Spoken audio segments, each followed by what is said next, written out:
Kelly Quarles with Indiana Bride Magazine. We are here in Indianapolis, Indiana at DeFabis Photography.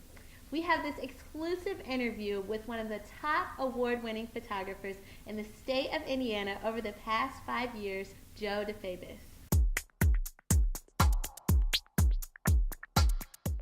Tell me a little bit about DeFabis Photography and how you got started in taking pictures. DeFabis Photography was started 20 years ago. At that time I did weddings, portraits, seniors, everything. The last 2 years we are exclusively wedding photography.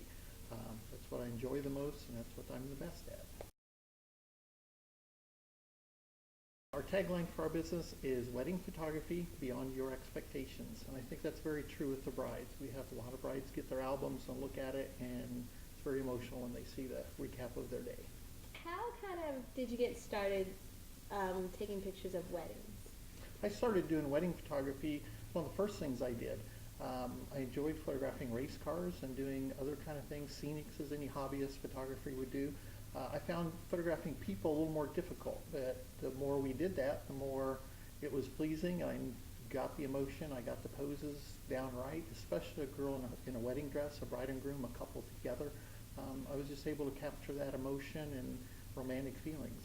Do you offer services other than just wedding photographies? I know you said you've kind of zoomed in on wedding photographies over the past 2 years. Yes, we do. We offer engagement photography, and that's where we'll photograph the couple in kind of neat, different, unique locations. It could be a very formal session like that in the studio here, or the IMA. We have a little upscale junkyard we take people to. French Lick, Chicago, do some very interesting, unique engagement portraits as well.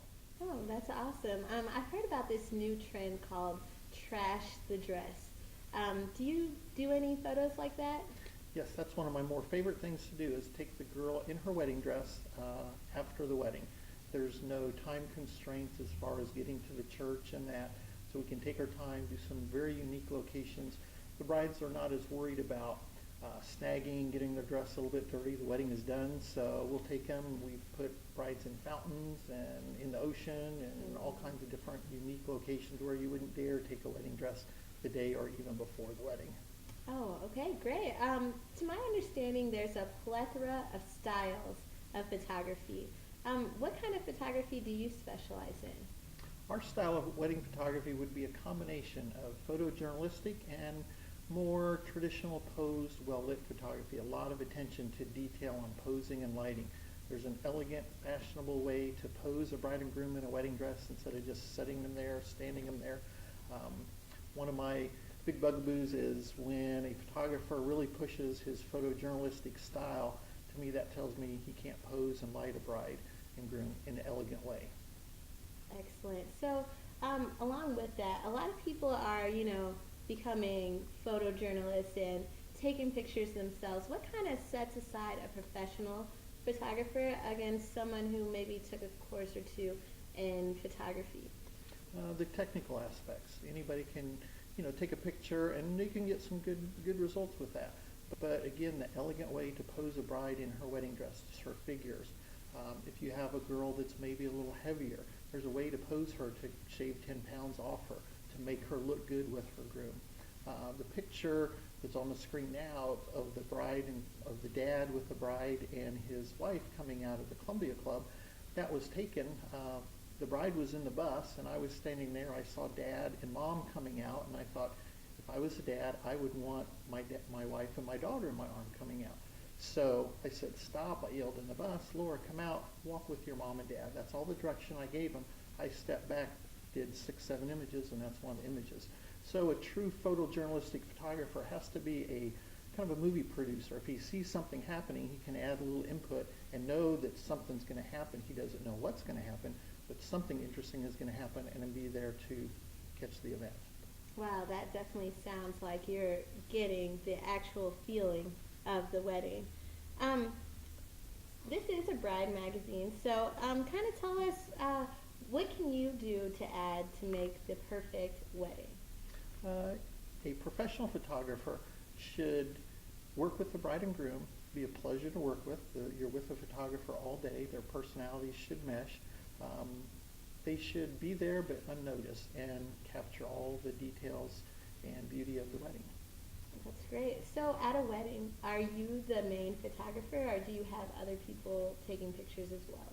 I personally have an assistant with me. They do a little bit of shooting. I don't really like using a second shooter. I don't like relying that they have it, they think I have it, and then nobody has it. So it's just the way I work. I've been doing this 20 years, and I know what I got to get, and when I get it, I like to have my assistants work with my equipment, so I'm not taken away from the bride and groom. We're working with they have equipment set up at the next stop where we're going to do the photographs at. Okay, so it's like a team effort. Very Okay. much so. So there's a lot of talk about taking pictures. How long do the bride and groom actually have to wait until they can actually see their prints?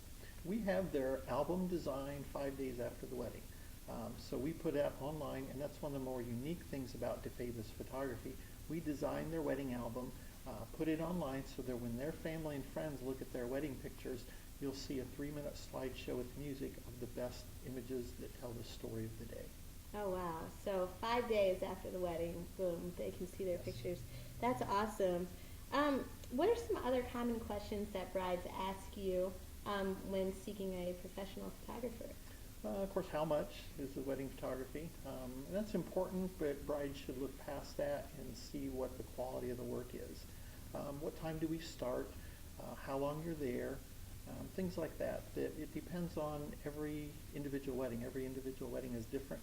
I would say a typical time would be 8 to 9 hours, but those are some of the more common questions that were asked. Since this is a wedding magazine, tell me, what would be the perfect bride? Perfect bride to photograph? I know exactly what that is. July 3rd of this year, my daughter's getting married, and I'm going to have the pleasure of doing some photographs during my daughter's wedding. Other than that, would be just the bride next week. What is the best piece of advice that you would give a bride and a groom in regards to their wedding day? As far as on their wedding day, plan your wedding in advance, listen to your wedding professionals, and just enjoy your day. Your wedding professionals, me, the wedding planner, the DJ, we're all there to make your event good, and listen to us. We've been at weddings before. Take our advice and just have a fun day. Okay, thank you so much, Mr. DeFabis.